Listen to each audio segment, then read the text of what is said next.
I've always dreamed of how, as a therapist, talk therapist, can I incorporate touch? So this is my journey to do that, is to provide that safe, regulating touch for clients, especially clients with developmental trauma or highly sensitive people who hopefully can drop the bracing pattern or the hypervigilance and feel safe. Yeah. Welcome to the Redbeard Embodiment Podcast. I am your host, Alex Green, and I'm on a mission to bring the power of embodiment to people all around the world.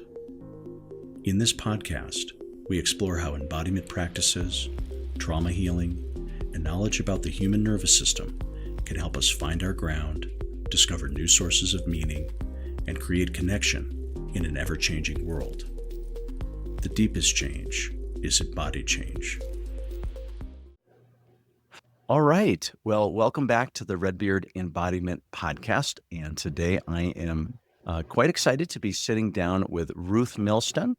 And Ruth is a licensed clinical social worker, yoga teacher, among other things, based in Annapolis, Maryland, which I'm assuming that's where you are today. Okay, good. And we hear there's some snow on the ground this early January day. And let's see. So Ruth and I, we've only met on the internet, but we've had a few conversations, and she shared with me a bit about her holistic practice. She has a background in yoga, as well as has been a clinical psychotherapist for close to 30 years, I think, if I understand correctly, and with a specialization in trauma, working with developmental trauma, complex PTSD, and then some areas of specificity, like working with people-pleasing characteristics and anxiety. And then a topic we're going to explore in depth today, people with highly sensitive people or people with highly sensitive nervous systems.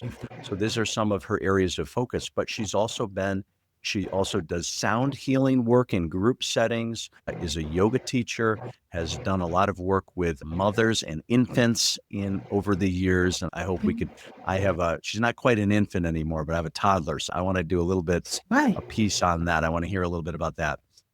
Some somatic movement. We can hear the collection straight from Ruth's mouth. But in any case, what I thought would be nice to hear today from coming on, close to 30 years of a somatically focused practice that's not just one area, but a multi-modal holistic approach.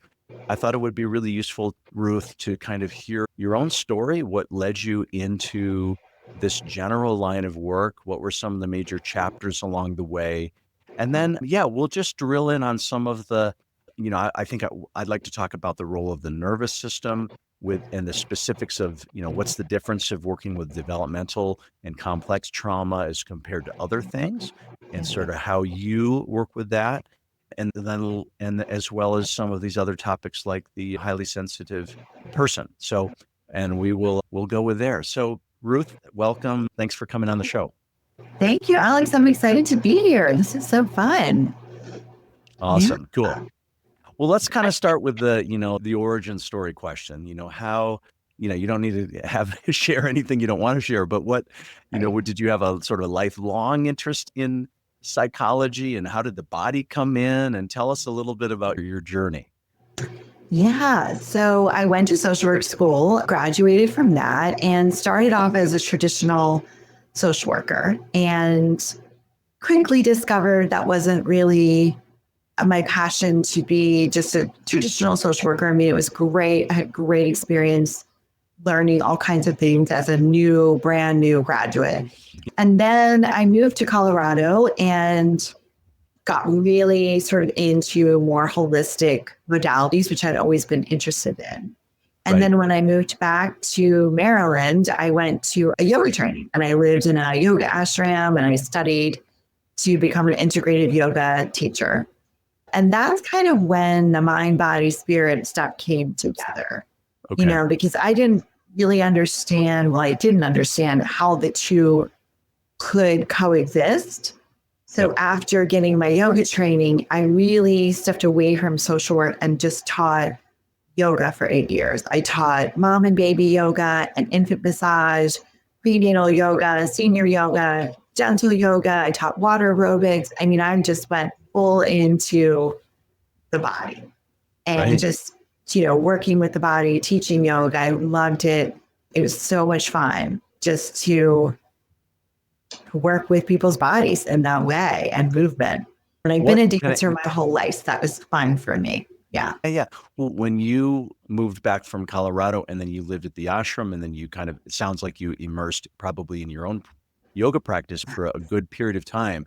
And that was when the kind of the, working with the body became came into the foreground for you. What were what hooked you in personally? Like what was important for you or what gave you the idea that working with the body was such a powerful way to work with people? What connections got made for you? Well, I started having my own children. So I was a young mother Yep. and I wanted to continue to work and help people, but in a way where I could bring my own infants with me. So I started teaching mom and baby yoga and infant massage Right. and bringing my own children, infants.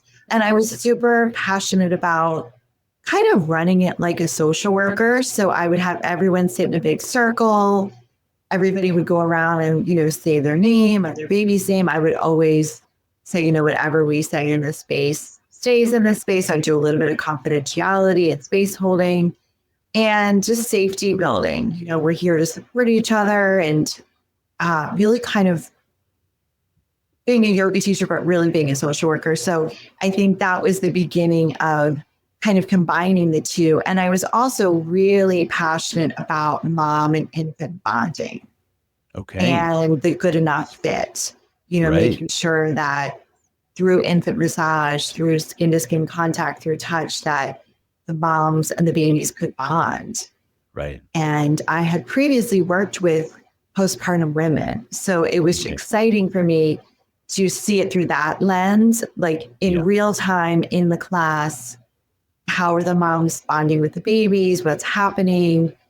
Sort of seeing that unfold right in front of me. And then I started teaching mom and toddler play classes as my children got older. I still wanted them to teach, to bring them with me. So then I started teaching, mom and toddler play classes. At one point, my entire trunk of my minivan was filled with bubbles, a parachute, like balls, scars. I mean, it was like a whole thing in my minivan of just Yeah. so much stuff that was, for these classes. It was just bags and bags of stuff, but it was really fun. And I just had a great time. And as I mentioned before, I've been a dancer my whole life. So getting Mm. to move my own body and also building community was I'm super passionate about building community, not only for myself, but for other women so that Yeah. they have community. A lot of people in my class would exchange phone numbers and I would say, please exchange numbers, and I still have women I know who said, I made my closest friends in that class 20 something years ago. So That's cool. it's fun. That's wonderful. With that emphasis on infant massage, mother infant massage and skin to skin contact and I'm curious, like so it sounds like a lot of kind of attachment work happening there. Was that part of your training as a social worker, or did you sort of did you kind of develop a special interest in it in attachment work? Yeah, it definitely was not a focus at all. I was a psychology minor, so Yeah, there was a little bit of that in my psych minor, but social work school, I don't remember. Maybe we did it. It was so long ago. It's hard for me to remember, yeah, but I don't remember talking about attachment. I have always felt really passionately about that attachment between mother and baby, between partners, between friends, just, a people community attaching. And that social work right there is building community, yeah. building Building your support connection, building systems. Yeah. relational systems. Yeah, Yeah. nice. Yeah. Cool. Well, so in that era, that was your main. Sounds like you took a pause from the one-on-one work, and you were really focusing on group work for that time. Absolutely. And I had done group work. I had worked as a new social worker in a lot of adolescent sites. So I had done lots of groups. Yeah, And so I loved groups. And that was just kind of a beautiful combination of everything I'd been interested in in my life so far, like movement, community, women, moms, fun, play. We got to sing and, we sang in the classes. I love singing. So it was just really fun. Everything you were into, you could just right. It was like a big pot of stew, and I just kind of threw everything in there. I do remember a funny story of I was subbing for a more intermediate class, and I always taught very gentle or beginners yoga. And I think I was 8 months pregnant at this particular point. So I show up to teach this class at one of the studios where I normally teach. And people are coming in and I'm like, look, this is not going to be as hard as your normal teacher. I'm just subbing.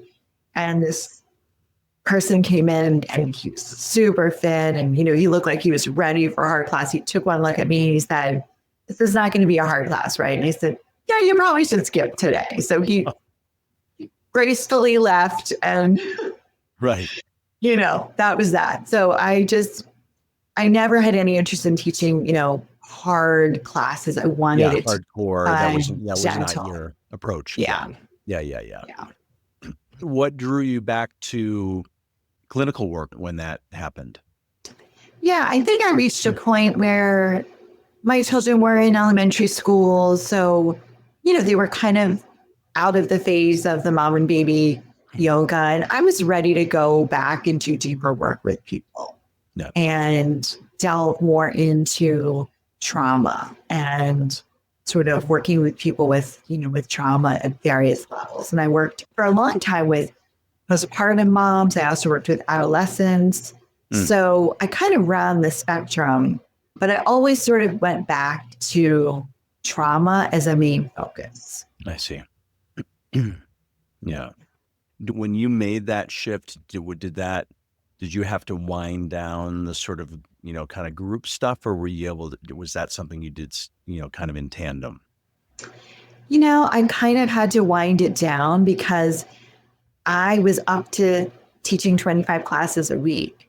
And so I just couldn't fit it all in. So I just said, okay, I'm going to press pause on the yoga. I'll come back to it, which I have come back to it, but I'm going to refocus on, therapy. And previous to that, I really hadn't done therapy. I had been a social worker. Okay. So I started working at an agency where I was actually seeing clients as a therapist. And that was my first time doing that. And I really loved it. So it just kind of stuck. Yeah. Awesome. Well, let's sort of maybe like, I don't want to skip over any important chapters. I was going to skip to the kind of the focuses of your practice today, but any other milestones that we heard about the ashram and the classes and the big pot of stew in your classes, and then shift back into any other chapters that. I think that covers it, but I will say that I took the yoga with me into the therapy room. I didn't in what sense? Kind of internally, or say more about that? I always had a mind-body approach. So, it was always integrated into what I do. Breath, mindfulness, I never left that behind. So. Okay. Yeah, cool. Well, so let's talk a little bit about because you're still actively in practice now. Is that right? Yeah. Cool. So what's your current thing? I think your focus is women. Is that correct? And mostly. Okay. Yeah. And some couples you mentioned. So I did an Imago relationship training, Imago therapy training. So I work with couples, and I do work with some men. I would say my focus is really more highly sensitive people. And, it doesn't have to be women. That's just traditionally kind of who's been drawn to work with me. So, but I do have a couple men that I see in it. And so that's, Well, let's just jump into that theme of the highly sensitive person. And, isn't there a book with that exact title or something similar? Yeah. So Dr. Elaine Aron, she has an amazing website. People can go on it. They could take a free test. I think it's 25 questions. She has a couple of books, The Highly Sensitive Person, The Highly Sensitive Parent. And I identify as being highly sensitive. And so I think once I became aware of that, which I think was around the time that I started doing therapy, I wouldn't say that it was a main specialty. I would say that I always just had a resonance, sort of like a energetic resonance with clients who are highly sensitive. And I've identified that I really enjoy working with that population because I really understand. And so I really encourage anyone I'm working with to jump on her website. It's hsperson.com, take the quiz, figure out if they are highly sensitive. And that's something that I really incorporate into my practice. Right. So I offer trauma-trained somatic holistic therapy for individuals and couples, but also with a little bit of a focus on the highly sensitive person. Right. Well, so can you talk about, educate me, because I don't consider myself an expert on that framework. I mean, I work with sensitive nervous systems through somatic experiencing and some of my other work. So I have my own lens for that. But in terms of that framework with an assessment and some of these characteristics. So yeah, educate me and maybe my audience a little bit about some of the key principles and characteristics. How would somebody know that they're in this, kind of, they fit that description? So, I will say Dr. Erin does an amazing job on her website at explaining and going into a lot of detail. But some of the ways that people can tell is, are they sort of more sensitive to their environment? Are they picking up on other people's emotions when they're in a room? Are they feeling that in their own body? Do they sort of deeply process things, like they hear a song or they smell something? Are they then really feeling that on a deeper level? And she talks about 20% of the population being, highly sensitive. I would say I'm in kind of an even smaller group because a lot of highly sensitive people are most or more introverted, according to Dr. Erin, and I'm an extrovert. So that's, I think, even a smaller bucket. But for me personally, I've always been able to kind of sense those things, right? And have been told, oh, you're too sensitive. Oh, that person was fine, whatever it is. So those messages that most highly sensitive people, when they arrive at adulthood, they've heard that a million times. Yes. Yeah. They've heard it so much. And so I really like to validate for them that, what they're sensing is accurate because they have a finely tuned nervous system. Right. Right. And then if you layer in trauma, which also activates the nervous system, it can be really hard to tell what is what. Yeah, I see. Yep. Yeah. Interesting. I have an analogy I want to throw out. Okay. Yeah. Let's hear So your I always analogy. think of, like, say, pink Kool-Aid, right? Okay. So if you are the water, you're a highly sensitive person and you're the water, and then trauma is the pink Kool-Aid. It's like, how do you know what's the Kool-Aid and what's you? Because your water is pink. So I really like to kind of go through this discovery process with clients of figuring out, what is what. Let's see if we can kind of untangle the ball of yarn and kind of figure out. Yeah. So it's kind of a cool discovery process. Yeah. Well, so maybe you could elaborate that on a little bit in the sense of, so people, I'm imagining people come to you, they've heard some of these things, you're too sensitive, or you react to, or that, they've been, and then now tell me a little bit about the approach or the approaches for having, I guess part of it's probably a psychoeducation piece, like them learning about themselves and their nervous system, and then learning about, trauma and what's not, sort of sifting, but maybe talk through a little bit, like, I don't know, what does a trajectory look like with somebody coming in with that? Yeah. I kind of think of it, in Maryland, we have something called a Smith Island cake, and it's a multi-layered cake, which is absolutely delicious. So I kind of think of it like, okay, we're going to start with the base, right, of the cake, which is just some psychoeducation on what is a highly sensitive person? What does that mean? What is, and then, we're going to look at the next layer of the cake. Is there trauma? And how did that impact, being already having highly nervous system instead of highly sensitive, right? Then sort of what messages did you get? Right. Did you grow up in an environment that was supportive of that or not? If so, how did that impact? Yep. So what happened in your biology while you were growing up in your nervous system? Right. Right. And then we keep going up the layers of the cake to get to the stories that we created about ourselves. Yep. And I'm also just finished a 3-part training in integrative somatic parts work through the Embody Lab, which is based on internal family systems. So, Right. can we bring self-compassion to ourselves? Are we carrying around these stories that, oh, I'm too sensitive, or, I just need to parts carrying those beliefs and burdens associated with all of that. Exactly. Yeah. Yeah. Why can't I be like everybody else? What's wrong with me? Yep. Yeah. Yeah. So I wonder if is there a crossover with I remembered my thought now.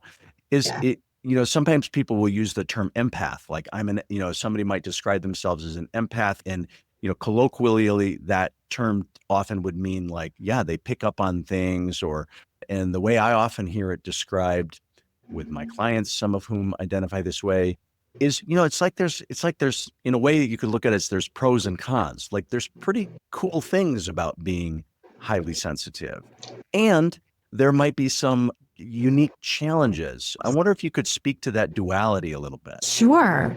Yeah. So part of being highly sensitive is being highly empathetic or Yeah. empathic Yeah. and picking up on people's feelings and kind of sensing what's going on underneath, the spoken stuff. Right. And so if we're not aware of that, it can turn into chronic illness, chronic shoulder pain, back pain, indigestion or digestive issues. We can get all kinds of physical things that are going on because we're not aware of how it's impacting us on an energetic level as well. If we're taking in people's energy, we don't know how to protect ourselves, energetically, or we're taking it personally. Oh, that person's mad at me, so that it can kind of manifest in a lot of different ways. So first of all, knowing what it is, because we have to name it to tame it. Yeah. And then befriending it. Can I befriend the fact that this is part of who I am, right? And then how do we manage it? Because we can't make it go away. Right. Right? It's part of who we are. And part of the makeup. Yep. Yeah. It's part of our makeup. So Yeah. it's that process of, and I do love using the parts work to talk to parts that, maybe are mad at this. Yeah, sure. Being highly sensitive. They're, why do you have to act this way? Why do you have to be emotional? Yep. And so it's really, there's a lot of double-edged stuff going on. It sounds a little bit like if there's, somebody who's highly sensitive, highly empathic, can really, read what's under the surface, can really tune into what's in the surroundings, maybe especially the relational field, but maybe other things as well. And it's sounding like maybe one thing that can be a problem is before there's self-awareness is a person might be really good at attuning outwardly into the environment, and then they might be less clear about what's going on in their internal environment. And it sounds like that might be then what leads to some issues. Like if that goes on too long, that can show up as dysregulation, and because they're in a way they're not attending to their home base or something. That's my words. Yeah. Alex, you just completely named it. And I love working with people pleasers because some of that can be from just trauma. They don't have to be a highly sensitive person to have freeze, fawn, people pleasing. So, it's not like all of my clients are highly sensitive. And then there are also people who are highly sensitive or who are people pleasing. So it can be a little crossover. But that tendency to be outward focused, to be attuning to everybody else's needs, to the point where I've had many clients who didn't even know they're not in touch with their own needs. They don't know that they even have them. And then they've never given themselves permission to attend to or Yeah. attuned to their own needs, Right. because they are very focused on what everyone else is needing. And that's a challenge for sure, because there's burnout with that. Oh, very much so. Right. What are like what are the practices or the awareness building? Like let's say, a person recognizes that, yeah, that's me. That's true. I can eat. And so how do you help cultivate within them the ability to do more? Yeah. Well, what are some of, I'm sure there's a million strategies, but what are a few of the strategies to help somebody attend inwardly more? Yeah. Well, first of all, just in the therapeutic space, having space to even express that this is even a thing, right? So even in the therapeutic space, that this is a space where you're not here to take care of me. You're Right. here to take care of yourself. Right. And whether I'm teaching in class or I'm in a therapy session, this is a space for you to exist. And so even just being in a safe space where that's even allowed, or there's even permission given for that self-attunement, that can be a radical shift for people when they have never had that. Yeah. So just even starting with in real time, you're experiencing it right now. Yeah. And what does that feel like in your nervous system? And when you can focus on yourself, does it make you uncomfortable? Does it feel unfamiliar? How do we befriend that? How do we lean towards that? Yeah. And then the IFS concept of self energy. And, when do you feel that you're curious and content and self compassionate? I know self energy. Let's spell it out a little bit for our audience. So, so the IFS concept of self energy, yes. And you're naming the characteristics. Can you just pretend somebody's with us who doesn't know what that is? Yeah. So I always say it's our higher self, or it's our true self. It's our core self. Yeah. Right. Our inner self, the part of us that, it's just the truest part of who we are. Okay. And there's terms for that, in lots of different terms that we can use. But I often will say your true self, your core self, your inner self. Yeah. And helping someone to identify, when do you feel like you're just in the flow? Yeah. We're not worried about people pleasing or taking care of or attuning to others, where you're really just in a flow and you're in the moment. And it could be, and people, I think, often need permission to find that, but also it can be such little things. It doesn't have to be these big, like, I want a run in the mountains. It can be just like a tiny little thing, like, I'm having a beautiful cup of tea with honey and I feel really calm right now. Totally. Yeah. Yeah. Yeah. Yeah. I love that. I'm going to just underscore that point, because I feel exactly the same way. A lot coming from the somatic experiencing side of things, which is nervous system work as well. But exactly that like a state change. And in a minute here, maybe we'll talk about, polyvagal theory and, but a state change at the nervous system level. We get all this. If you get all your news from Instagram, then you might think, okay, you need to, like, I don't know, go on a vacation, or you might need to go on a run, or there might be these sort of big gestures that are required. Whereas I think the potency of somatic and nervous system work is exactly what you just said, that if you're actually paying attention, it's really little things can really shift your state. An example I use sometimes is like, one little tiny little self-soothing gesture that I do unconsciously. It's like, if I have a little bit of mobilization in my own body, like, I'll find, and this will happen unconsciously, just like, one of my hands or both will just kind of rub my leg a little bit. It's just sort of it's a thing that I do. But if I pay attention, it's very simple. I just rubbing my leg, but there's a soothing quality. So that's one thing. Or, if I give myself a moment for even one breath, not taking an hour to do an entire breath work, Right. program. Sometimes, but to me, part of it is, if there is the awareness, if you're paying attention, very often, then you can see that smaller things than you realize are actually creating regulation and shift. So I love that you kind of naming that.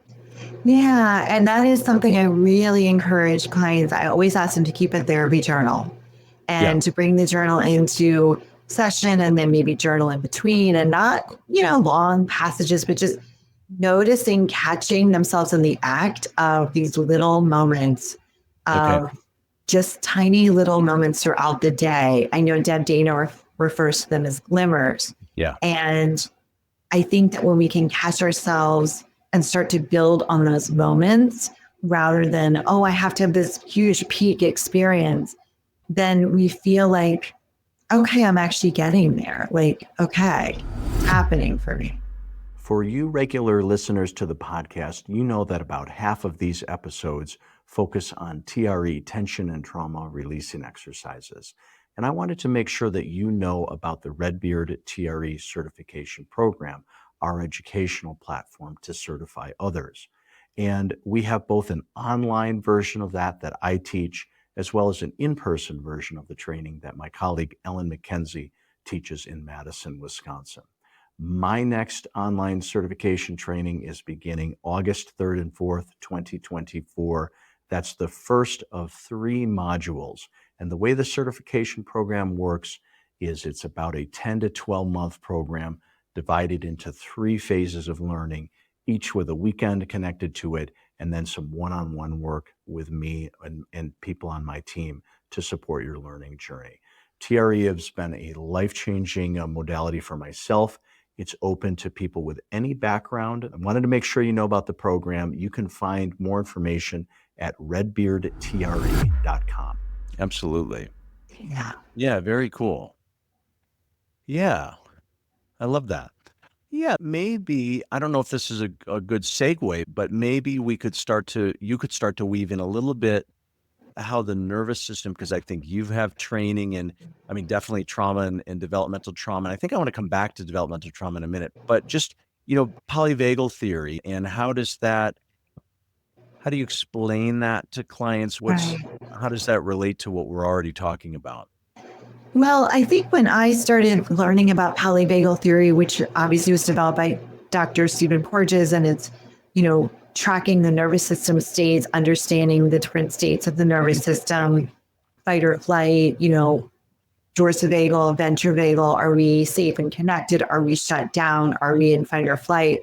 It gave a voice to what I sort of already had been doing with the mind-body connection, being a yoga teacher and a therapist. Right. And it just further named and clarified. And so, I was able to sort of talk more about, okay, what nervous system are you in right now? Are you in fight or flight? Are you in shutdown? Are you in ventravagal? Are you safe and connected? Especially when I'm working with couples, do you feel safe with your partner right now? Right. Because if you're in a state of fight or flight, there's not going to be good communication that's going to happen right now. So maybe we can pause, maybe we can take a breath.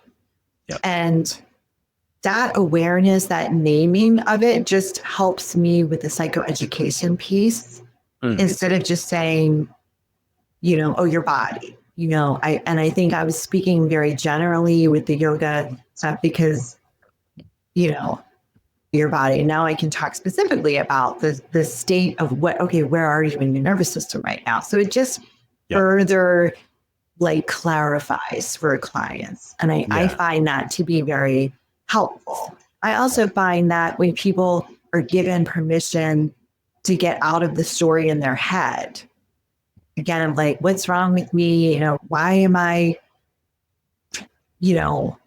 upset, or why am I taking this personally, or, why am I whatever? Okay, well, what's happening in your body right now? What sensations are you feeling in your body right now? Let's return to that as our home base. Yeah. Yeah. Right. Yeah. Cool.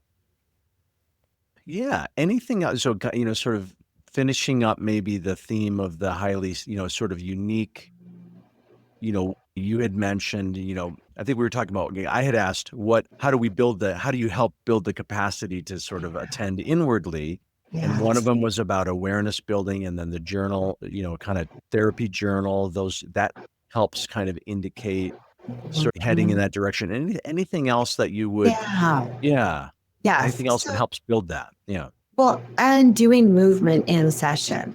Okay. What can let's do a little bit of movement and see what's going to feel good for you? Can you do some, a little bit of TRE, trauma release exercises?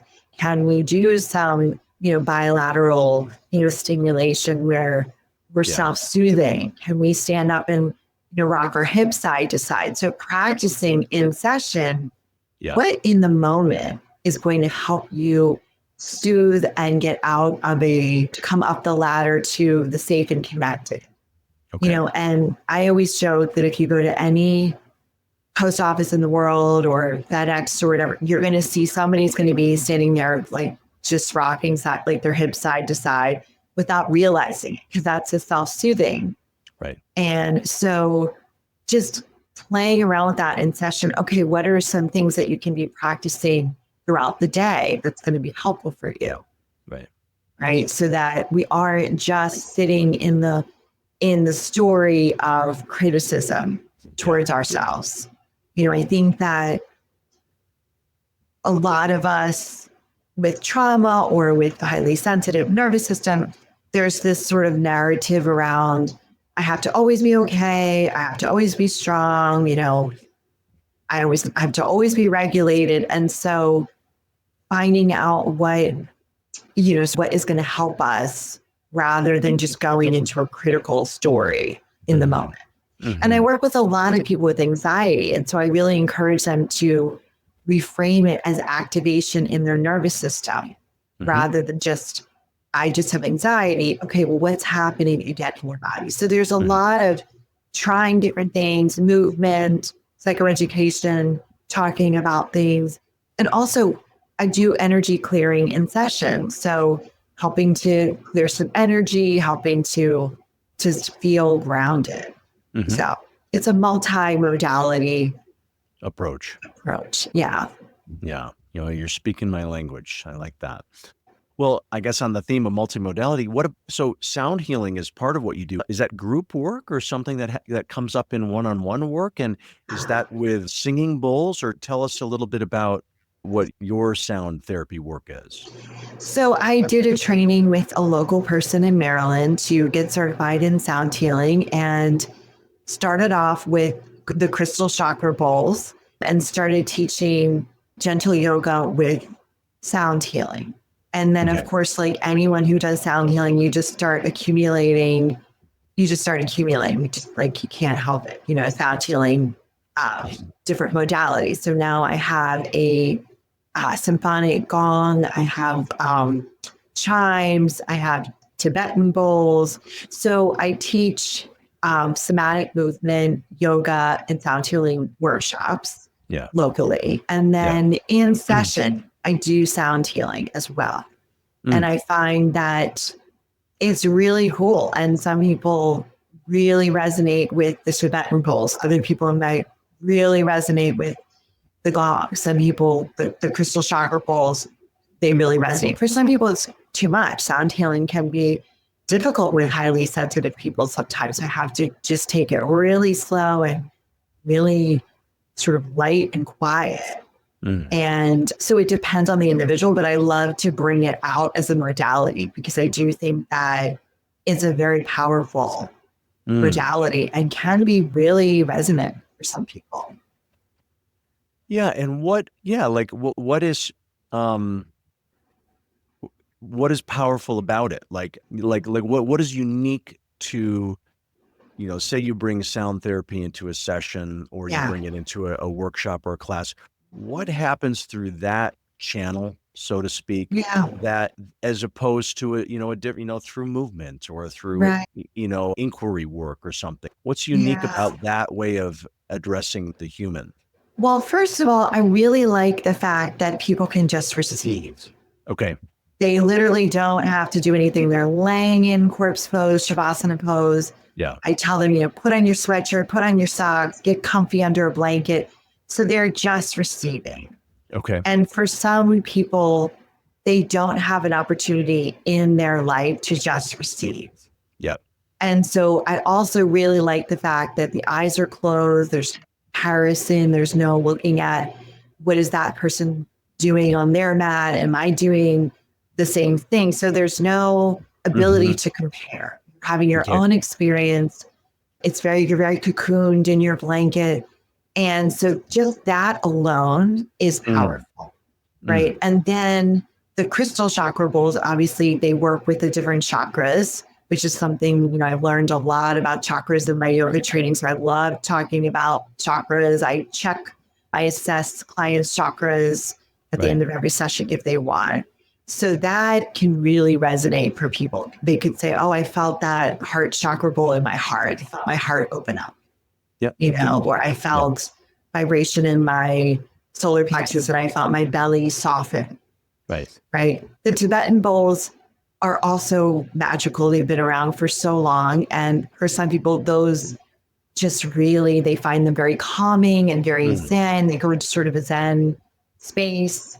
The gong is its own, you know, different quality. And that can be very powerful. I've had people say that when I'm playing the gong, they have memories from childhood they haven't remembered for however many, 40 years. I've had people say that they've had snippets of music or they see color. Right. I also have a rain stick. I have a chime, and I've had people who said, I loved the rain stick. That to me, it reminded me of sitting on my porch on a rainy day and drinking a cup of hot cocoa. And the chimes, a lot of people respond to the chimes where, oh, that reminded me of my grandmother, and I was in her home and she had wind chimes. And so lots of sensory, things that come through sound healing. And so it's a very different experience for people. And I find it to be very healing and very calming to the nervous system. So I really enjoy providing that kind of environment where people could just melt, take it in and just take it and receive. Yeah. That's cool. Yeah, that's great. Have you ever, I'm remembering one of my favorite books on the chakra system is, are you familiar with the book Eastern Body, Western Mind?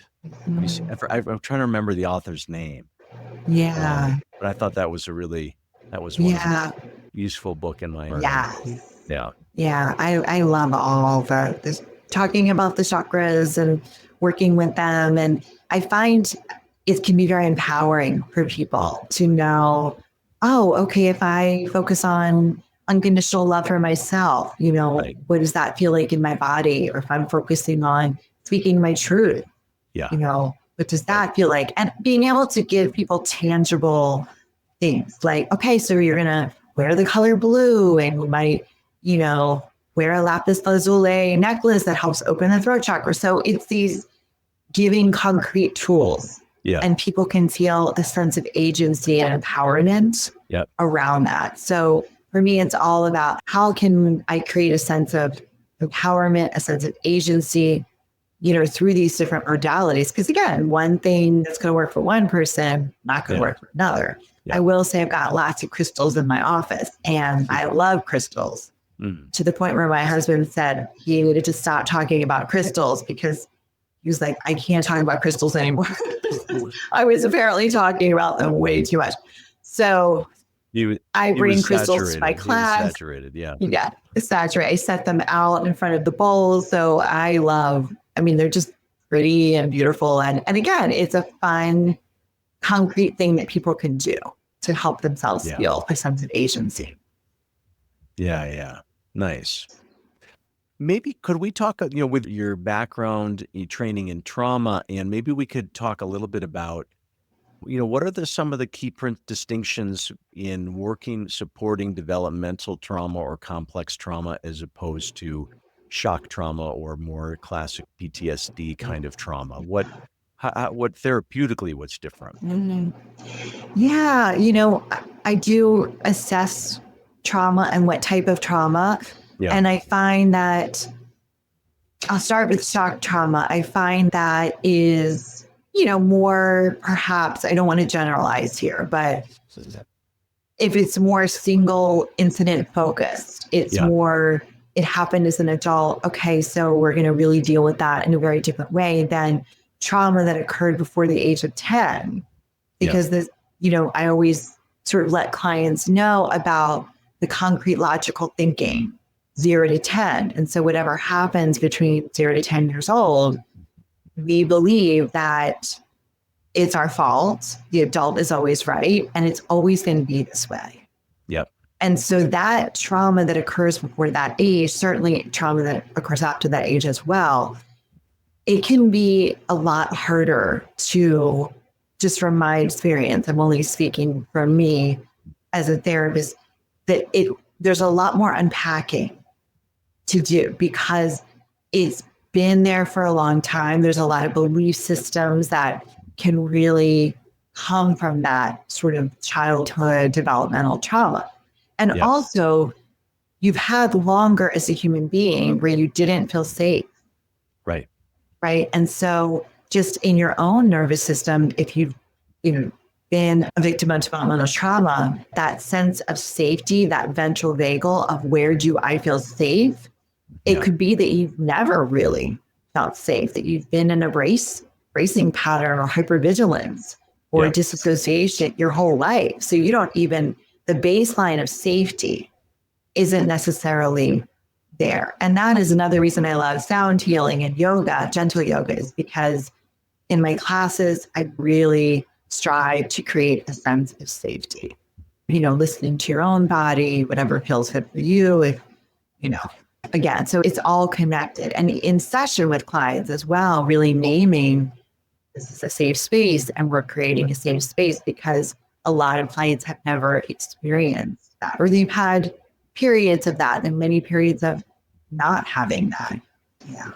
Yeah. So I don't know if that answers the question completely, but no, it does. It does. I think that what's landing for me is both all of it is, but I guess to reiterate a few things like that the thoughts and the beliefs that would form because of the developmental age and what you're saying about kind of the distinction of a kind of child consciousness versus adult consciousness, or the 0 to 10.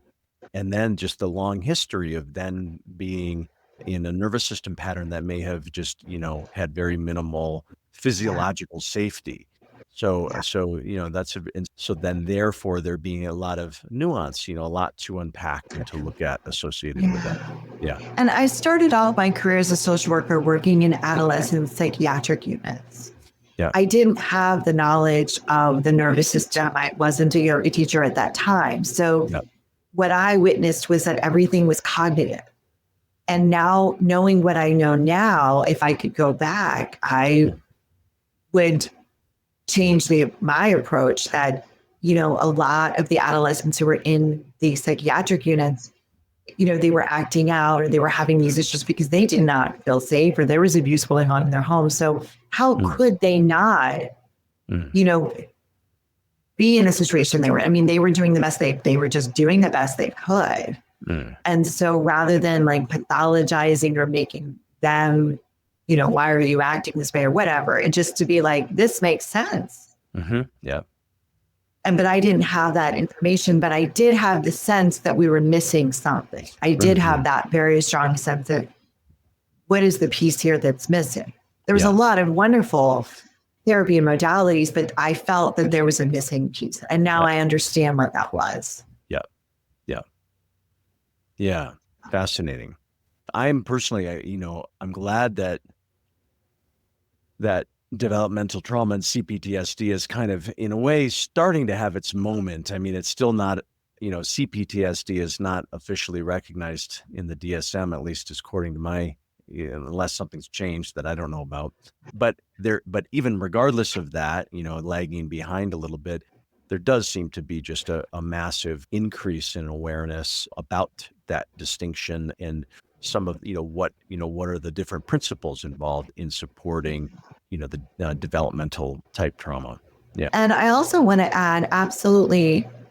And I also worked in domestic violence for a while, worked with children who were victims of domestic violence and sexual assault. I worked at the YWCA. And, there's often a lot of shame put on women who stay in abusive relationships of, why can't they just leave? And again, when we look at it from that nervous system perspective, if that person didn't really ever feel safety and what they felt was that safety is not being safe, or this is what normal is, right? Right. Then, if we don't address that piece, then whatever else is happening is probably is going to be very difficult to change. Yeah. Yeah. Yeah. Yeah. Yeah. No, cool. I feel curious about sort of like things that are coming on the horizon for you, which could be things you want to learn more about or are learning more about, or it could be intentions for where you continue to take your work. Like, what are you calling in over the next? Well, very exciting. I just got a level 1 and 2 Reiki training. So I've been practicing Reiki, which is really wonderful. Cool. And I'm also signed up for a trauma touch skills training with Kathy Payne. So that's coming up, and I'm really excited about that because, again, going back to creating a safe space for clients and Right. helping them to understand regulation in their nervous system, but actually feeling it through the trauma touch skills. So I've been, reading about that, learning about it. So I'm very excited to learn that. Yeah, let's linger on that one for a second because it kind of connects to what we were just talking about in terms of because Kathy Kane she was my teacher for the final portion of SE, and as you know, her main contribution has been, through the use of touch to support the nervous system and especially with supporting developmental trauma. And I've gotten her book with Stephen Terrell, The Nurturing Resilience, to me is like that was the one that really up-leveled some of my own kind of Absolutely. framework and understanding around developmental trauma, among others. It's not the only good book, Right. but a good one, a super good one. Yes. So Amazing. that's so, but maybe you could speak to that a little bit about because somebody, a layperson might say, well, how would touch work help? Right. I understand how therapy might help. How does touch work fit in? Speak to that a little bit. Yeah. Yeah. Well, I haven't done the training yet, so I'm going to try to speak to it intelligently, but I'm not sure I'm going to have the right words. So, Okay, that's okay. but my understanding of it is that we're going to be, that she really bridged the gap between body workers and trauma therapists. And Right. so learning how to safely touch clients, they're laying fully clothed on a table. You're not massaging, you're not palpating muscles or anything like that, but you're doing a specific touch to help bring the nervous system into a state of calm and regulation. That's my understanding of it. So I'm really excited to get to learn that. I forgot to mention that when I lived in Boulder, I worked at the Boulder College of Massage Therapy. And that was another little break from social work. I was the admissions coordinator. And lucky for me, You were what? the admissions coordinator. Oh, cool. Oh, cool. So lucky for me, they were like, well, students need to practice and they all know you. So I started getting body work 3 or 4 times a week. Yeah. And it was amazing. I don't think I've ever felt that good in my entire life. And some of the body work is really painful because these were brand new students, but I didn't care. I was like, yeah, you'll take it. Whatever.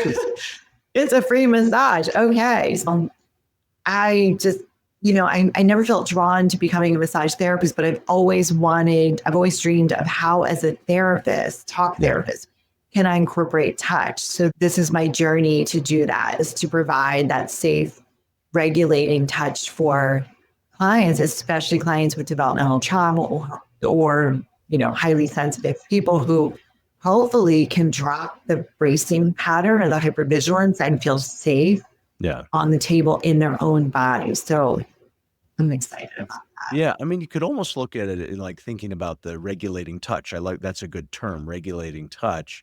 Yeah. It's a little bit like, it's kind of analogous to, as you were describing the sound therapy, right? It's like you're offering something, and then how is that received by the person in the nervous system? And you could look at touch somewhat similarly, like, all right, so because touch is a powerful language. Touch is very powerful, especially, well, at all ages, but definitely when we're young.